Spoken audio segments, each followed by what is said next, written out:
रात के 11 बज रहे थे। निजामुद्दीन स्टेशन पर भीड़ थोड़ी कम होने लगी थी। मैं अपनी सीट नंबर 42 पर बैठा खिड़की के बाहर देख रहा था। मेरे हाथ में एक डायरी थी और दिल में ढेर सारी उलझनें। मैंने सोचा था ये सफ़र मुझे खुद से मिलवाएगा, पर मुझे क्या पता था कि ये सफ़र मुझे किसी और से मिलवाने वाला है।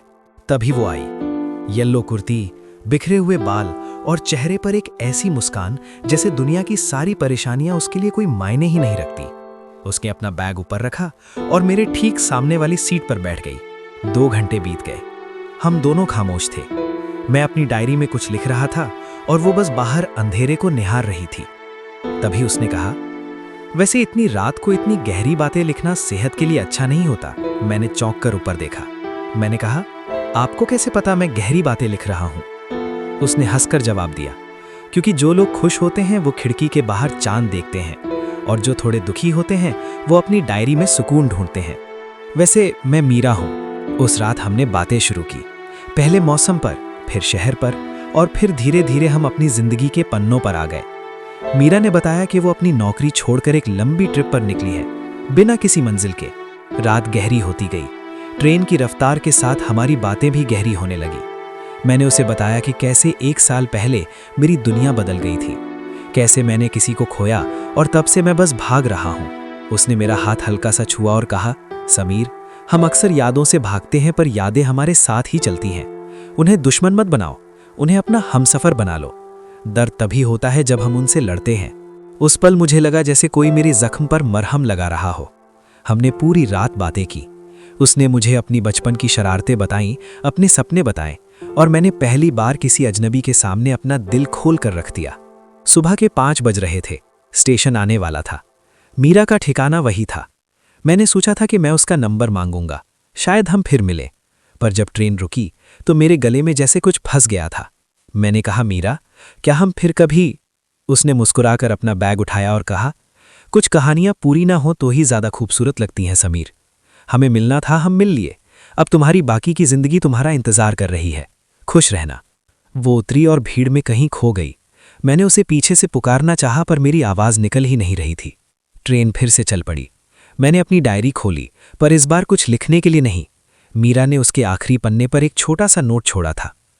जिंदगी उन यादों का नाम नहीं जो बीत गईं, जिंदगी उन यादों का नाम है जो अभी बननी बाकी है। अगले स्टेशन पर उतरकर मुस्कुराना मत भूलना। मैं आज भी वही डायरी रखता हूं। मीरा फिर कभी नहीं मिली, पर उसने मुझे जीना सिखा दिया। शायद हर मोहब्बत का मुकम्मल होना जरूरी नहीं होता, कभी कभी एक अजनबी का साथ ही काफी होता है। मीरा को गए अब 6 महीने बीत चुके थे। वो ट्रेन का सफर मेरी जिंदगी का सबसे बड़ा मोड़ बन गया। मैंने भागना छोड़ दिया था। अब मैं उन यादों के साथ लड़ता नहीं था, बल्कि उन्हें संभाल कर रखता था। मैंने वही किया जो उसने नोट में लिखा था। मैंने मुस्कुराना सीख लिया था। मैंने अपनी पुरानी कॉर्पोरेट जॉब छोड़ दी और एक पहाड़ी इलाके में छोटा सा कैफे खोल लिया। यहाँ की ठंडी हवाएं और पहाड़ों की खामोशी मुझे हर रोज उसकी याद दिलाती थी, पर वो दर्द अब सुकून में बदल चुका था। मेरा कैफे अब चलने लगा था। लोग आते, अपनी कहानियां सुनाते, और मैं बस उन्हें सुनता रहता। एक शाम बहुत तेज बारिश हो रही थी, बिल्कुल वैसी ही जैसी उस रात ट्रेन के सफर में थी। मैं काउंटर पर बैठा वही पुरानी डायरी पलट रहा था, जिसके आखिरी पन्ने पर मीरा ने वो नोट लिखा था। तभी दरवाजा खुला। एक लड़की अंदर आई, बारिश में पूरी तरह भीगी हुई। उसने अपना रेनकोट उतारा और काउंटर की तरफ बढ़ी। मेरी नजर नीचे थी। मैं कॉफी कप साफ कर रहा था। क्या एक कप गरम कॉफी मिलेगी? बिना चीनी के, बिल्कुल वैसी ही जैसी ट्रेन में मिलती है। वो आवाज। मैं वहीं ठहर गया। मेरा दिल तेज धड़कने लगा। मैंने धीरे से ऊपर देखा।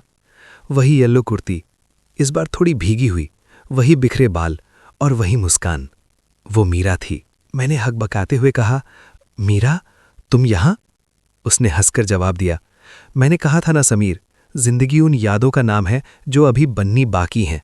मुझे पता था तुम यहां मिलोगे। मैंने तुम्हारी डायरी का वो पहला पन्ना पढ़ा था जिसमें तुमने इस कैफे का सपना लिखा था। हम वहीं खोने में बैठ गए।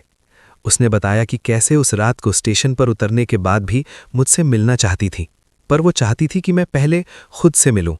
उसने दूर से मुझ पर नजर रखी थी। वो मेरे हर बदलाव को देख रही थी। समीर, तुमने खुद को ढूंढ लिया है। अब तुम किसी अजनबी हमसफर के इंतजार में नहीं हो। तुम खुद एक हमसफर बन चुके हो। उस रात बारिश रुकने का नाम नहीं ले रही थी, पर इस बार मैं अकेला नहीं था। हमने उन पुरानी यादों को नहीं बल्कि नए सपनों को डिस्कस किया। मैंने उसका हाथ पकड़ा और पूछा, क्या इस बार भी तुम अगले स्टेशन पर उतर जाओगी? उसने मुस्कुराकर कहा, नहीं, इस बार मेरा कोई स्टेशन नहीं है। इस बार मैं मंजिल तक साथ हूं। जिंदगी हमेशा हमें वो नहीं देती जो हम चाहते हैं, पर सही वक्त पर वो जरूर देती है जिसकी हमें जरूरत होती है। मेरी कहानी जो उस रात ट्रेन में शुरू हुई थी, आज इस कैफे में पूरी हो गई।